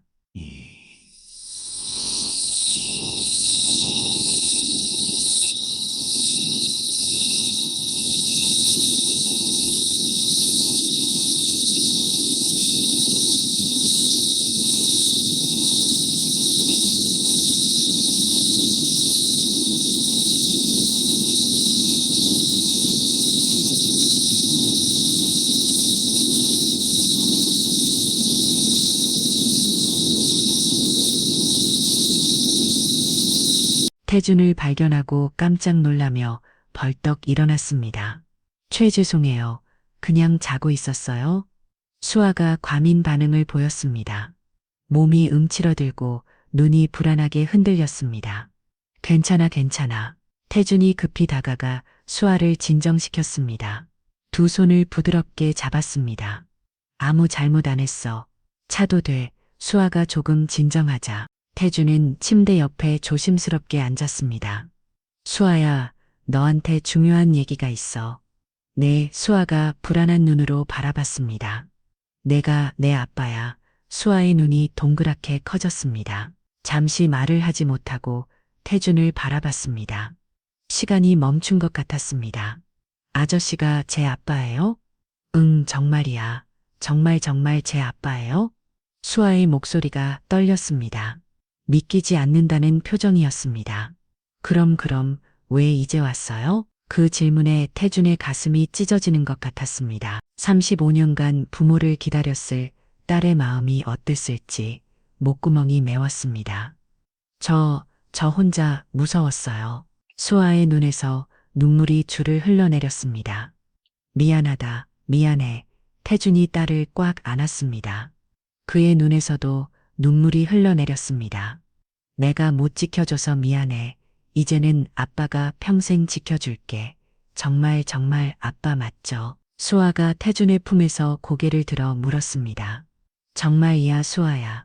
수아가 누구예요? 수아가 고개를 겨우 탔습니다. 그게 내 진짜 이름이야. 김수아, 김수아. 수아가 자신의 이름을 되뇌었습니다. 예뻐요. 김수아. 응, 아빠가 지어준 이름이야. 그날 점심 태준은 정성스럽게 김치찌개를 끓였습니다. 돼지고기를 벗고 신김치를 넣고 물을 부어 끓이는 동안 마음이 행복으로 가득했습니다. 35년 만에 딸을 위해 음식을 만들고 있다는 것이 꿈 같았습니다. 우아 냄새가 정말 좋아요. 수아가 부어 그로와서 신기했습니다. 끓어오르는 김치찌개의 얼큰한 냄새가 집안에 퍼졌습니다. 맛있을 거야. 조금만 기다려. 식탁에 김이 모라모라 나는 김치찌개와 따뜻한 밥, 그리고 여러 가지 반찬을 차렸습니다. 태주는 수아 맞은편에 앉았습니다.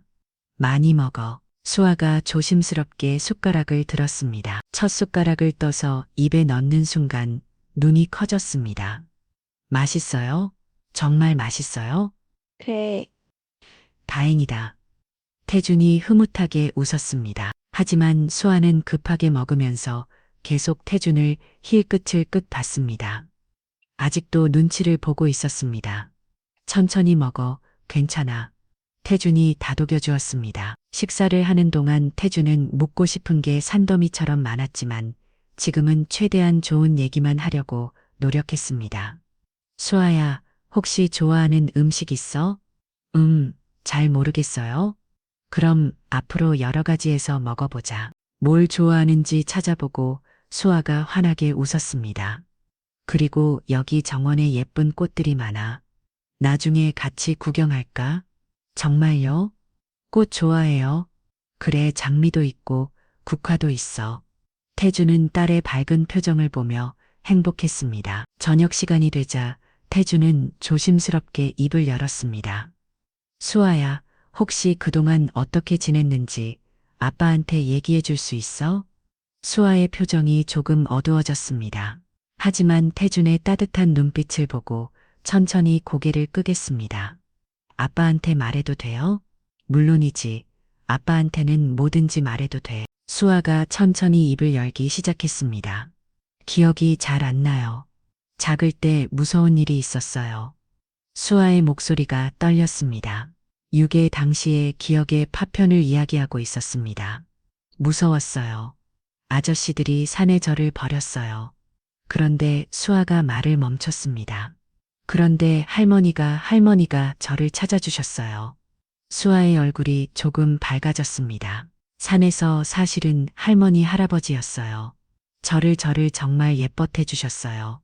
태준의 가슴이 뭉클해졌습니다. 할머니가 저한테 이름을 지어주셨어요.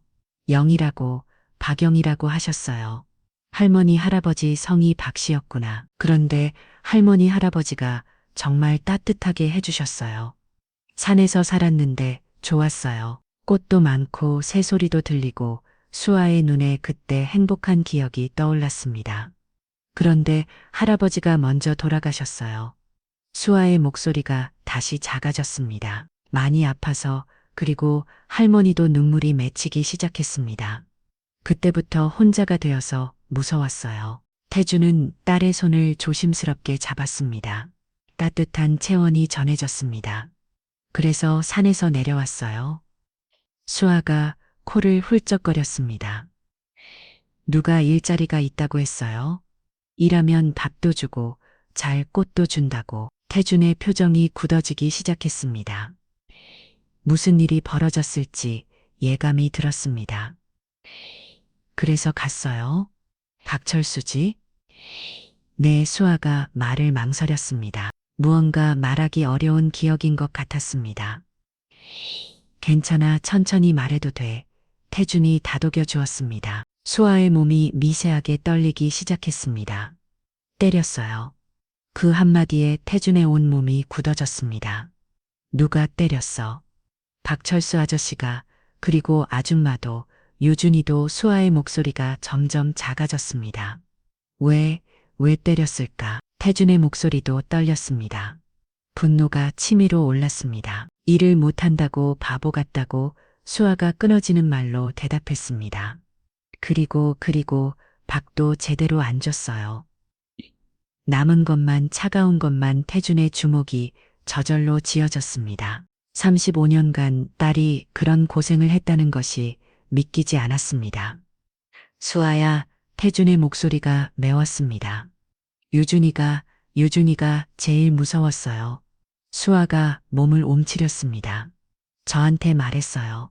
여기서 쫓겨나면 굶어 죽어라고. 태준의 가슴이 찢어지는 것 같았습니다. 수아의 눈에서 눈물이 뚝뚝 떨어졌습니다. 한 남자가 더 있어요. 저를 때린 사람. 남자? 네, 태준의 심장이 빨라졌습니다. 그 집에 자주 가는 남자는 아들밖에 떠오르지 않았습니다.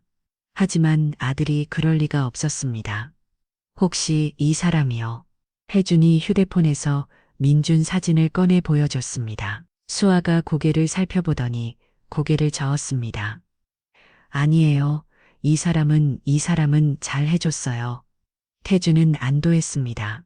다행히 민준은 아니었습니다. 근데 이상했어요. 뭐가 이상했어? 그 남자도 유준이랑 포옹했어요. 그리고 이 사람도. 수아가 민준 사진을 가리켰습니다. 이 사람도 유준이랑 포옹했어요. 둘 다 포옹했어요. 태준의 머리에 번개가 치는 것 같았습니다. 유준이 두 남자와 동시에 관계를 맺고 있었다는 뜻이었습니다. 수아야, 그 남자가, 그 무서운 남자가 언제부터 왔어? 유준이가 학교 끝나고 나서부터요. 학교 끝나고, 네, 대학교. 태준은 계산해 봤습니다. 그렇다면 민준과 결혼하기 전부터 다른 남자와 관계가 있었다는 뜻이었습니다. 그 남자 이름 알아? 성우라고 불렀어요. 태준은 그 이름을 기억했습니다. 수아야, 정말 고생 많았구나. 태준이 딸을 꽉 안았습니다. 그동안 혼자 견뎌낸 딸이 너무나 되결하고 안쓰러웠습니다. 이제 괜찮아요? 수아가 태준의 품에서 고개를 들어 물었습니다. 이제 괜찮아. 아빠가 평생 지켜줄게. 정말 다시는 그런 일 없을까요? 절대 없어.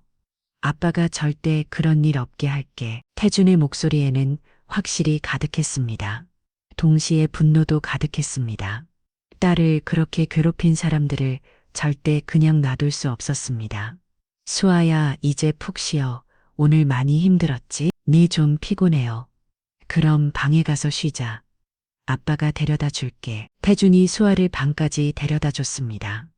침대에 누운 수아를 보며 입을 덮어줬습니다. 감사해요. 아빠. 수아가 눈을 감았습니다.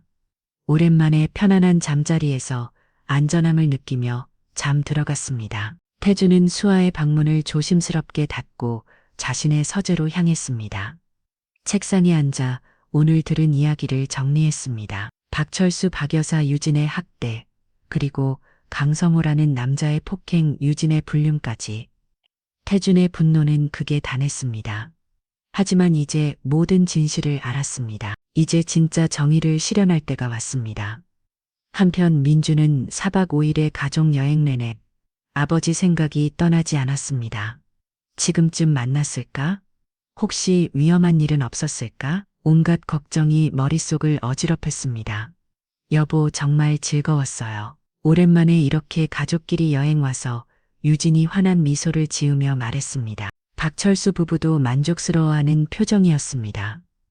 하지만 민준에게는 그 모든 것이 허상처럼 느껴졌습니다. 혹시 이 사람들이 정말로 좋았어? 민준이 억지로 웃으며 대답했습니다. 집에 도착해서 짐을 정리하는 동안에도 민주는 휴대폰만 바라봤습니다. 시계 바늘이 유난히 느리게 움직이는 것 같았습니다. 오후 3시 20분. 드디어 휴대폰이 울렸습니다. 아버지였습니다. 민준의 심장이 미친 듯이 뛰기 시작했습니다. 민준아, 여행 잘 다녀왔니? 태준의 목소리에서 평소와 다른 무언가가 느껴졌습니다. 깊은 감정이 억누려 있는 듯한 떨림이 있었습니다. 네, 아버지.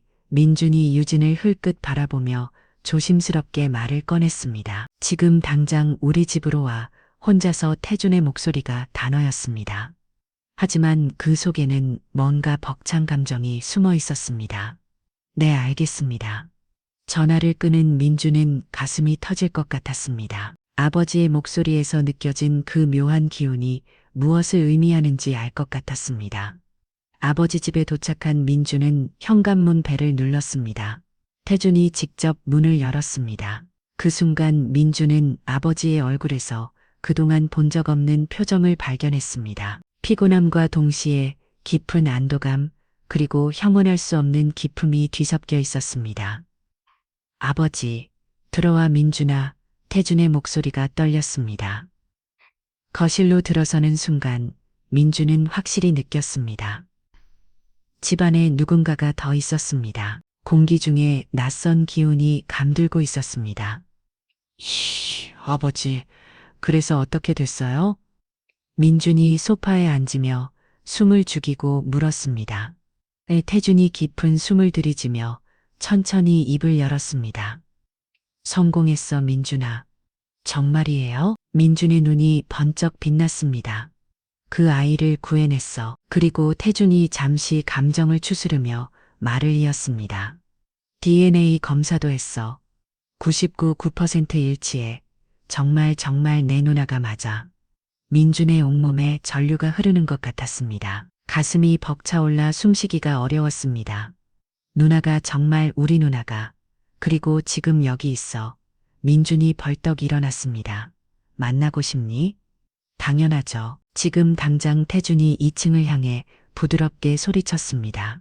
수아야, 내려와. 민준이가 왔어. 계단에서 조심스러운 발소리가 들렸습니다. 민준은 가슴이 터질 것 같은 심정으로 그 소리에 귀를 기울였습니다. 한 여자가 천천히 계단을 내려왔습니다. 수줍게 고개를 숙이고 있었지만 민준은 한눈에 알 수 있었습니다.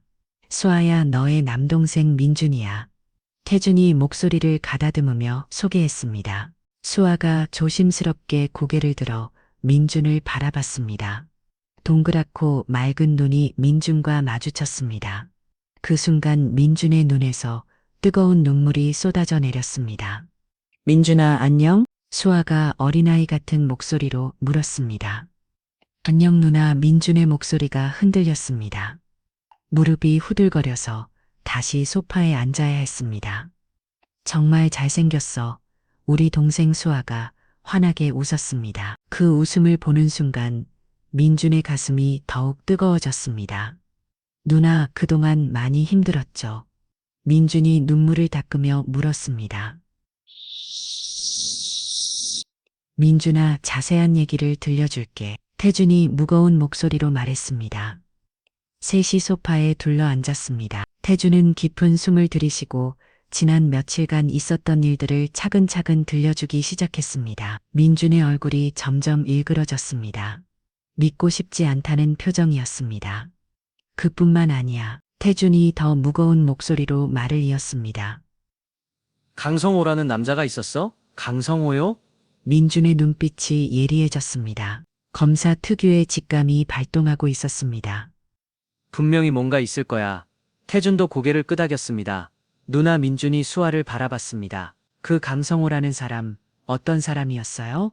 어떻게 생겼는지, 무슨 말을 했는지 잘 모르겠어요. 어려운 얘기들, 돈 얘기. 민준과 태준이 서로를 바라봤습니다. 둘 다 같은 생각을 하고 있었습니다. 민준아, 태준이 무거운 목소리로 말했습니다. 이건 단순한 사건이 아닐 수도 있어. 저도 그렇게 생각해요. 민준의 표정이 굳어졌습니다.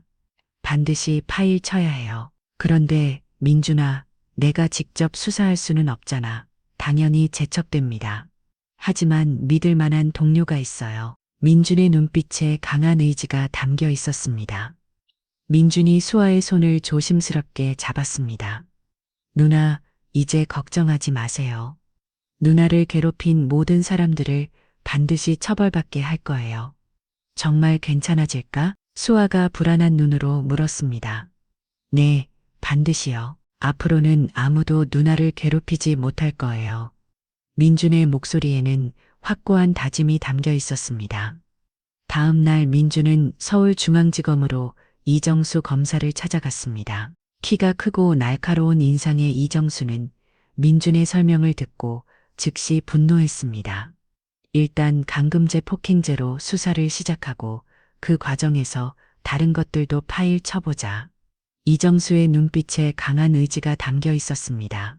수사가 시작되자 박철수 측에서도 즉시 맞불을 놓았습니다. 태준을 주거치 밍죄와 납치 혐의로 고발한 것입니다. 우리 아버지를 고발했다고요? 민준이 분노했습니다. 이정수가 냉소적으로 웃었습니다. 하지만 이건 오히려 우리에게 유리해. 전면적인 수사를 할 명분이 생겼거든.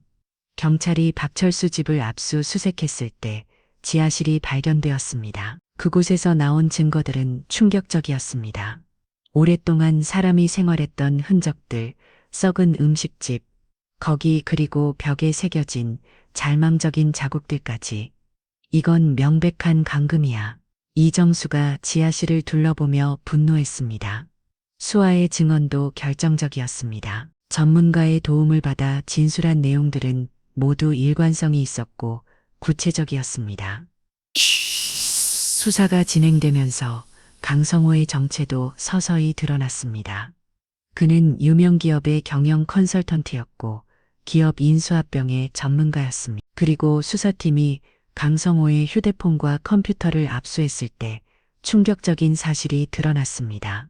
박철수 유진과 주고받은 수많은 메시지들, 그리고 태민의 회사인 성경구료로 배달을 위해 대한민국의 유진과 강성호, 대한민국의 유진과 수지판과 함께 태준의 회사를 노리고 치밀하게 계획을 세웠던 것입니다. 드디어 재판이 시작되었습니다.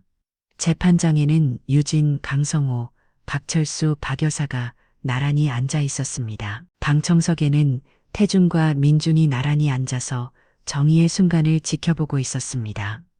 피고인 이유진, 강성호, 박철수, 박정수군 판사가 엄숙한 목소리로 판결을 읽기 시작했습니다. 강금죄, 폭행죄, 사기죄, 기업 탈취, 미수 등의 혐의로 유진이 가장 먼저 무너졌습니다. 10년형이라는 판결이 나오자 그녀는 법정에서 오열하기 시작했습니다. 아니에요. 저는 하지만 이미 늦었습니다.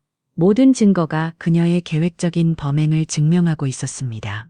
강성호도 8년형을 받고 완전히 주저앉았습니다. 박철수 부부는 6년형을 받고 서로를 붙잡고 울었습니다. 방청석에서 지켜보던 태준의 눈에서 뜨거운 눈물이 흘러내렸습니다. 민준도 눈물을 흘리며 아버지의 어깨를 꽉 잡았습니다. 아버지, 이제 됐어요. 정의가 실현됐어요. 고마워, 민준아. 두 사람은 법정에서 뜨겁게 포옹했습니다.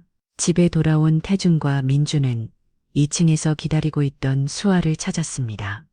수아야, 태준이 부드럽게 불렀습니다. 네, 아빠, 이제 정말 끝났어. 너를 괴롭힌 사람들이 모두 밟아졌어. 수아의 눈이 커졌습니다. 정말이야. 앞으로는 절대로 아무도 너를 괴롭히지 않을 거야. 태준이 딸을 꽉 안았습니다. 우리가 평생 지켜줄게. 민준도 누나의 손을 잡았습니다. 누나, 이제 정말 안전해요. 아무 걱정하지 마세요. 수아가 환하게 웃었습니다. 35년 만에 진짜 평안을 찾은 얼굴이었습니다.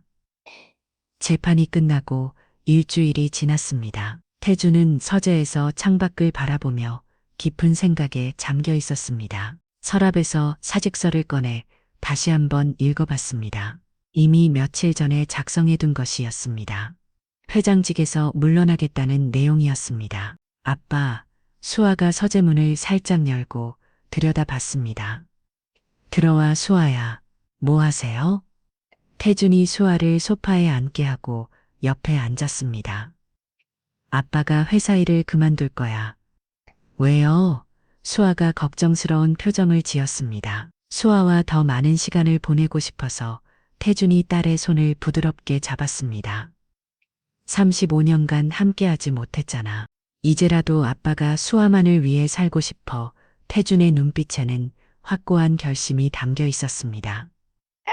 다음 날 태준은 부사장에게 회사를 맡기고 은퇴를 발표했습니다. 임직원들은 놀랐지만 태준의 결심을 이해했습니다. 며칠 후 태준이 수아야 민준을 불렀습니다. 수아야 민준아 오늘 중요한 곳에 가야 해. 어디요? 엄마한테 가는 거야. 수아의 눈이 커졌습니다. 엄마를 만날 수 있어요? 하늘나라에 계시지만 인사는 들을 수 있어. 서울 외곽의 조용한 공원 묘지로 향하는 길, 수아는 긴장한 듯 태준의 손을 꽉 잡고 있었습니다. 묘소에 도착했을 때 태준의 가슴은 벅차 올랐습니다. 사랑하는 아내 한미경이라고 새겨진 묘비 앞에 가을 국화가 곱게 피어 있었습니다. 여보 태준이 무릎을 꿇고 묘비 앞에 앉았습니다. 우리 딸 찾았어. 목소리가 떨렸습니다. 오래 기다렸지? 이제 데려와서 미안해. 수아가 아버지 옆에 조심스럽게 무릎을 꿇었습니다. 안녕하세요. 엄마, 저는 수아예요. 그 순간 바람이 불어와 나무님들이 살랑살랑 춤을 췄습니다. 아빠가 정말 잘해줘요. 이제 무서운 일도 없어요. 민준도 어머니께 인사했습니다. 어머니, 이제 저희가 누나를 잘 지킬게요. 걱정하지 마세요. 묘소를 떠나며 태준은 마음이 한결 가벼워졌습니다. 그날 이후부터 태준과 수아의 새로운 일상이 시작되었습니다. 태준은 수아가 그동안 경험하지 못했던 것들을 하나씩 보여주고 싶었습니다.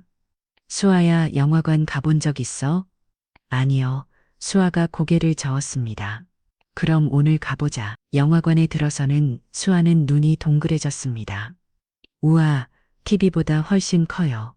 거대한 스크린을 보며 감탄했습니다. 극장의 웅장함, 팝콘 냄새, 사람들의 웅성거림까지 모든 것이 신기했습니다. 아빠, 여기서 영화를 보는 거예요? 집에서 보는 것보다 훨씬 재미있어. 영화가 시작되자 수아는 완전히 빠져들었습니다. 큰 화면과 웅장한 음영이 놀라기도 하고 재미있는 장면에서는 깔깔거리며 웃었습니다. 그 순수한 반응을 보며 태준은 복잡한 감정에 휩싸였습니다. 40세가 되도록 영화관을 한 번 못 샀다니 이제라도 모든 것을 해주고 싶다는 마음이 샘솟았습니다. 어느 날은 고급 레스토랑에 갔습니다.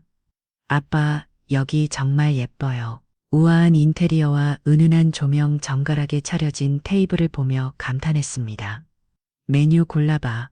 태준이 메뉴판을 건네주자 수아는 신중하게 들여다봤습니다. 이것도 맛있을 것 같고 저것도 다 먹어보자. 정말요? 수아의 눈이 반짝였습니다. 음식이 나오자 수아는 또 한 번 감탄했습니다. 우와, 정말 예뻐요. 먹기 아까워요. 정성스럽게 플레이팅된 요리들을 보며 신기했습니다. 첫 숟가락을 뜨는 순간 미소가 번졌습니다. 맛있어요? 정말 맛있어요.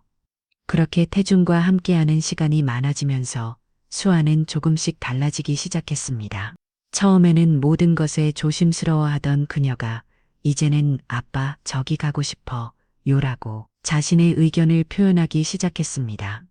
그렇게 1년이 지났습니다. 수아는 많이 달라져 있었습니다. 더 이상 모든 것에 허락을 구하지 않았고 자신의 의견을 당당하게 표현했습니다. 아빠 같이 영화 보러 가요. 어떤 영화?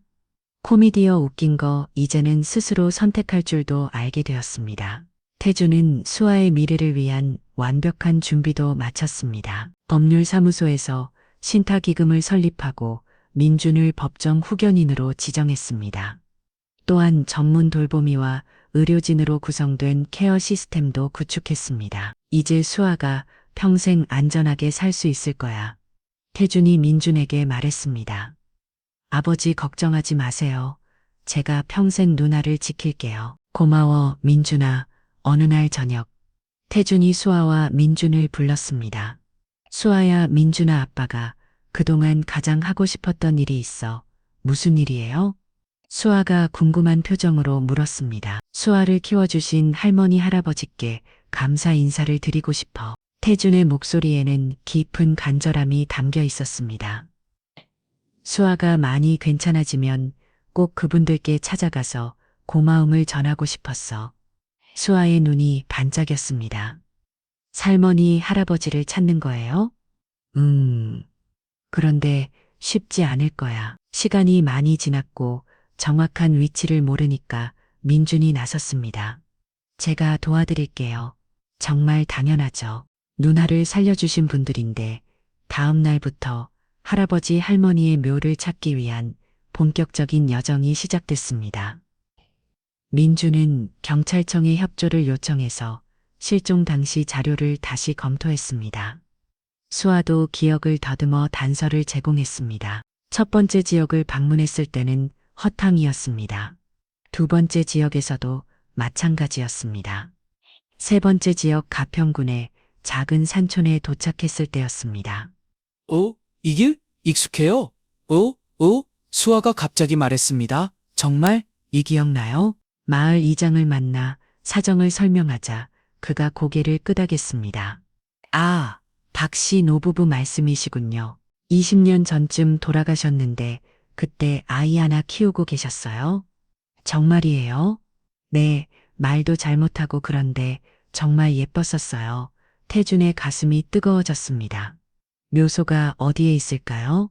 마을 뒤산 공동묘지에 계세요? 제가 안내 드릴게요. 공동묘지에 도착해서 이장이 가리킨 곳에는 소박한 묘비 2개가 나란히 서 있었습니다. 박영수와 박옥분이라고 새겨져 있었습니다. 수아가 묘비를 보자마자 무릎을 꿇고 앉았습니다. 할머니, 할아버지 목소리가 떨렸습니다. 태준도 무릎을 꿇었습니다. 저는 수아의 아빠 김태준입니다. 태준의 목소리가 매웠습니다. 찾아뵙고 싶었습니다. 눈물이 흘러내렸습니다. 우리 수아를 살려주셔서 정말 감사합니다. 20년간 키워주셔서 정말 고맙습니다. 수아도 눈물을 흘리며 말했습니다. 할머니, 할아버지, 저 수아예요. 아빠를 찾았어요. 보고 싶어요. 할머니, 할아버지, 민준도 깊이 절했습니다. 눈앞을 살려주셔서 정말 감사드립니다. 바람이 불어워 나뭇잎들이 살랑살랑 움직였습니다. 태준이 깊이 절하며 말했습니다. 평생 잊지 않겠습니다. 한참을 그렇게 앉아 있다가 태준이 일어났습니다. 자주 올게요. 수아와 함께 지금까지 한 가족의 아름다운 재회의 이야기를 들어주셔서 감사합니다. 태준, 수아, 민준에게 하고 싶은 이야기가 있다면 댓글 달아주세요. 그럼 오늘도 건강한 하루 되시고 다음에도 좋은 이야기로 찾아오겠습니다. 구름 같은 이야기였습니다.